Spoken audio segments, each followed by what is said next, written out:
Hello friends, எல்லாரும் எப்படி இருக்கீங்க? நல்லா இருக்கீங்களா? இன்னைக்கு வந்து நம்ம சேனல் என்ன பார்க்க போறோம்னா, மொச்சப்பயிர் போட்டு கருவாட்டு குழம்பு தாங்க பண்ண போறோம். வீடியோ வந்து ஃபர்ஸ்ட் டைம் பார்க்குறவங்க சேனல் வந்து சப்ஸ்கிரைப் பண்ணுங்க. அப்படியே வந்து ஒரு லைக் தட்டி விடுங்க. முடிஞ்ச அளவுக்கு வந்து வீடியோ வந்து ஸ்கிப் பண்ணாம பாருங்க ஃப்ரெண்ட்ஸ். இப்போ வாங்க வீடியோக்குள்ள போலாம். இந்த மொச்சைய வந்து நான் வந்து வறுத்து எடுத்துக்கலாம். சில பேர் வந்து இத நைட்டே ஊற வச்சு இந்த மொச்சைய வந்து கருவாட்டு குழம்பு வைப்பாங்க. நம்ம வந்து திடீர்னு தான் கருவாட்டு குழம்பு வைக்கணும்னு சொல்லிட்டு ரெடி பண்ணணும். அதனால வந்து மொச்சைய வந்து நம்ம வறுத்து கருவாட்டு குழம்பு வைக்கலாங்க. நல்லா வறுபட்டுருச்சு. நம்ம ஊர் சைடு வந்து நல்ல மழைங்க. அதனால வந்து காலையில வந்து கருவாட்டு குழம்பு சாப்பிடலாம்னு சொல்லிட்டு ரெடி பண்ணுனேன். இப்ப வறுத்த மொச்சைய வந்து நம்ம வந்து ஒரு குக்கருக்கு மாத்திக்கலாம். குக்கருக்கு மாத்துன பின்னாடி தேவையான அளவு தண்ணி சேர்த்துக்கோங்க. தண்ணி சேர்த்த பின்னாடி தேவையான அளவு உப்பு சேர்த்துக்கலாம். உப்பு சேர்த்த பின்னாடி நம்ம வந்து குக்கருக்கு மூடி போட்டு ஒரு 5 விசில் விட்டு எடுத்துக்கலாங்க. இந்த மொச்சை வந்து ரொம்ப குழைய வேக வைக்கக்கூடாது. ஒரு 3/4 பதத்துக்கு வெந்தா கரெக்ட்டா இருக்கும். இப்ப 5 விசில் வந்துருச்சு. மொச்சை வந்து ஓரளவுக்கு வந்து வெந்திருக்குங்க 3/4 பதத்துக்கு. இத எடுத்து இப்ப தனியா வச்சிடலாம். நான் வந்து ஒரு 25 சின்ன வெங்காயம் வந்து கட் பண்ணி வச்சிருக்கேன். அப்புறம் தக்காளி வந்து பார்த்தீங்கன்னா, 3 தக்காளி வந்து கட் பண்ணி வச்சிருக்கேன். நல்லா பழுத்த பழமா. காரத்துக்கு தகுந்த மாரி பச்சை மிளகாய் எடுத்துக்கோங்க. நான் ஒரு 5 பச்சை மிளகாய் எடுத்திருக்கேன். 10 பல்லு வந்து பூண்டு எடுத்திருக்கேங்க. அடுப்புல இருந்து குக்கர இறக்கியாச்சு. இப்போ வந்து மொச்சை எந்த அளவுக்கு வெந்திருக்குன்னு பார்க்கலாம். மொச்சை வந்து பார்த்தீங்கன்னா, ஒரு 3/4 பதத்துக்கு நல்லா வெந்திருக்குங்க. இப்படி வந்து கிள்ளி பார்த்தோம்னா தெரியும். 3/4 பதத்துக்கு சூப்பரா வெந்திருக்கு. இது தனியா இருக்கட்டும்.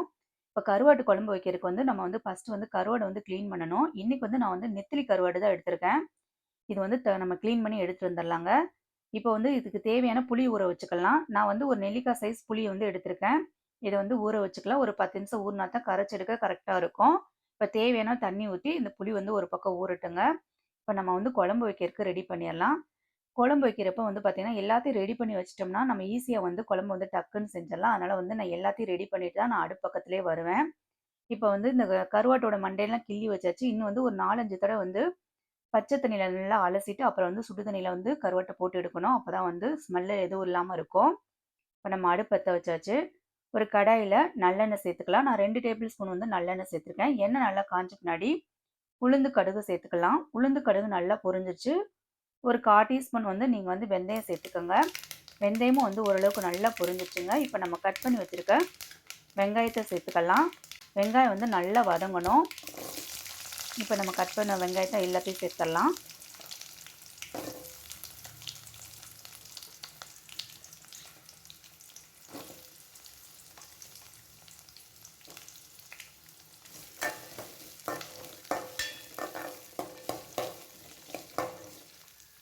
இது கூட நம்ம உரிச்சு வச்சிருக்க பூண்டையும் சேர்த்துக்கலாங்க.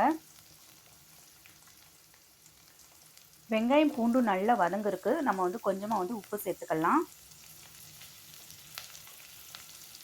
உப்பு சேர்த்து வதக்குறப்ப வெங்காயம் வந்து ஈஸியா வந்து வதங்கிரும். அதனால வந்து கொஞ்சமா உப்பு சேர்த்துக்கோங்க.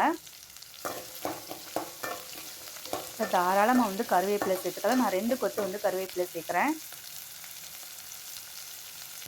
நம்ம எடுத்து வச்சிருக்க பச்சை மிளகாய் வந்து சேர்த்துக்கலாம். நல்லா கீறி விட்டு சேர்த்துக்கோங்க. இப்போ வெங்காயம், பூண்டு, பச்சை மிளகாய் எல்லாத்தையும் வந்து ஒரு 5 நிமிஷம் நல்லா வதக்கி விட்டுக்கலாங்க.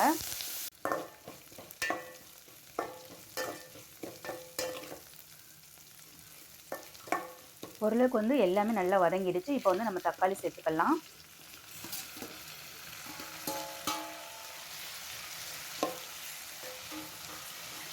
தக்காளி வதங்குறப்பயே வந்து ஒரு 1/4 டீஸ்பூன் வந்து மஞ்சள் தூள் சேர்த்துக்கோங்க. 1/2 ஸ்பூன் வந்து சில்லி பவுடர் சேர்த்துக்கோங்க. இதை எல்லாத்தையும் நல்லா வதக்கி விடுங்க. நல்லா தொக்கு மாதிரி வரணும். அந்த அளவுக்கு வந்து நம்ம வதக்கி விடணுங்க. கரண்டிலேயே வந்து நல்லா மசிச்சு விட்டுக்கலாம்.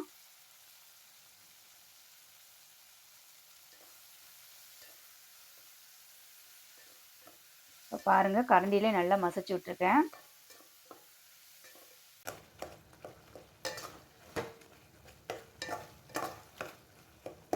இப்போ நம்ம புளி வந்து கரைச்சி எடுத்துக்கலாங்க.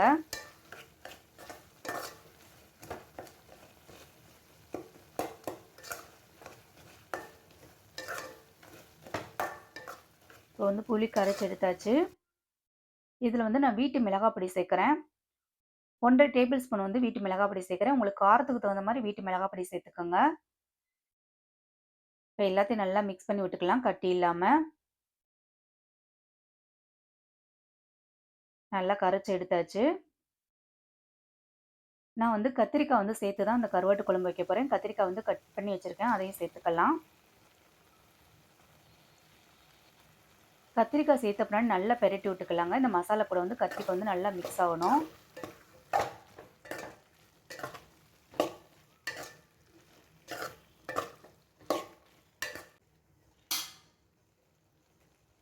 கத்திரிக்காய் கூட வந்து பார்த்திங்கன்னா மசாலா எல்லாம் நல்லா மிக்ஸ் ஆகிருக்குங்க. இந்த டயத்தில் நம்ம வந்து வேக வச்சுருக்க மொச்சப்பயிரையும் சேர்த்துக்கலாம். மொச்சப்பயிறு சேர்த்தப்ப நல்லா கிளறி கொடுத்துக்கலாங்க.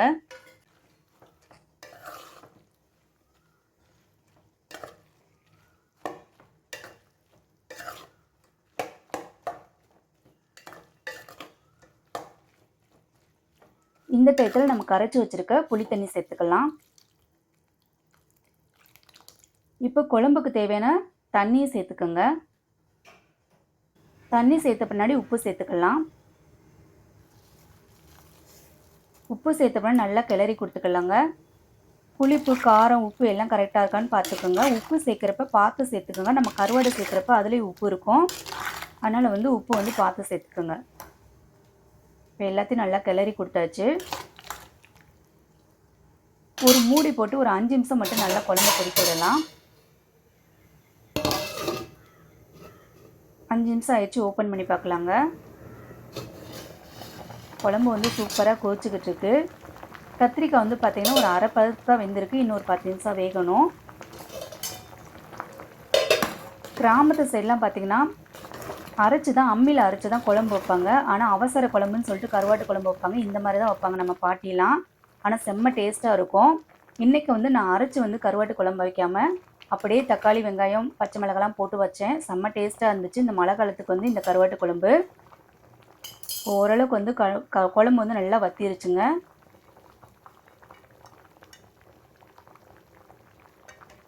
நான் வந்து கருவாடை வந்து நல்லா க்ளீன் பண்ணி வச்சுருக்கேன். இப்போ கருவாடை சேர்த்துக்கலாம்.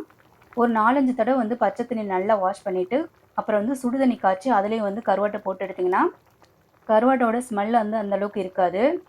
நான் வந்து சுத்தமாக வந்து கருவாடை வந்து நல்லா க்ளீன் பண்ணி எடுத்துட்டேன். இப்போ கருவாடை சேர்த்தப்ப நல்லா கிளறி கொடுத்துக்கலாம். கருவாடு வந்து உடையாமல் பார்த்துக்கோங்க. ஒரு 10 நிமிஷமாச்சு நல்லா குழம்பு கொதிக்கணும். அப்போ தான் வந்து கம்மன்னு வாசமாக இருக்கும். இப்போ 10 நிமிஷம் ஆயிடுச்சுங்க. குழம்போட வாசனை வந்து அப்படியே வந்து மூக்கு தொலைக்குது. அந்தளவுக்கு வந்து கருவாட்டு குழம்பு வந்து நல்லா மணமாக இருக்குது. சில பேர் வந்து கெட்டியாக வச்சு சாப்பிடுவாங்க. சில பேர் தண்ணியாக வச்சு தான் கருவாட்டு குழம்பு சாப்பிடுவாங்க. நான் ரொம்பவும் தண்ணியாக இல்லாமல் ரொம்பவும் கெட்டியாக இல்லாமல் வச்சுருக்கேன். அடுப்பை ஆஃப் பண்ணிவிட்டு ஒரு கொத்து கருவேப்பிலை மட்டும் சேர்த்துக்கலாம். இப்போ வந்து குழம்பு வந்து நல்லா கிளறி கொடுத்துக்குங்க. பாருங்கள், கருவாடு எதுவும் உடையவே இல்லை. முழுசாக அப்படியே தான் இருக்குது. நல்லா வாசமாகவும் இருக்குது. ஒவ்வொருத்தவங்க ஒவ்வொரு விதமாக கருவாட்டு குழம்பு செய்வாங்க. அம்மியில் அரைச்சி நம்ம வந்து இன்றைக்கி சிம்பிளாக வந்து கருவாட்டு குழம்பு செஞ்சுருக்கோம் கிராமத்து சைடில். இதே மாதிரி நீங்கள் ட்ரை பண்ணி பாருங்கள். கண்டிப்பாக இந்த வீடியோ உங்களுக்கு பிடிக்கும்னு நினைக்கிறேன். இந்த வீடியோ உங்களுக்கு பிடிச்சா நம்ம சேனல் வந்து லைக் பண்ணுங்கள், ஷேர் பண்ணுங்கள், கமெண்ட் பண்ணுங்கள். மெயினாக வந்து சப்ஸ்கிரைப் பண்ணுங்கள். தேங்க்ஸ் ஃபார் வாட்சிங்.